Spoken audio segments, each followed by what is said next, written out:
NEET અને UGC NEET પરીક્ષા વિવાદ વચ્ચે મોદી સરકારનો મહત્વનો નિર્ણય. પેપર લીક સામેનો નવો કાયદો લાગુ કર્યો. સરકારે બહાર પાડ્યું જાહેરનામું.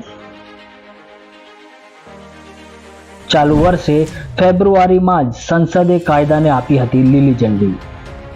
પેપર લીક કરનારને 3 વર્ષથી 10 વર્ષ સુધીની સજા અને 10 લાખથી 1 કરોડ સુધીનો દંડ કરાશે.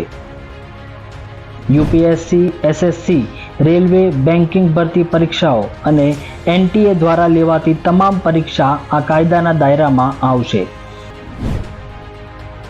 તો મોદી સરકારે પેપર લીકની ઘટનાઓ વચ્ચે મહત્વનો નિર્ણય કર્યો છે અને પેપર લીક સામેનો નવો કાયદો લાગુ કર્યો છે.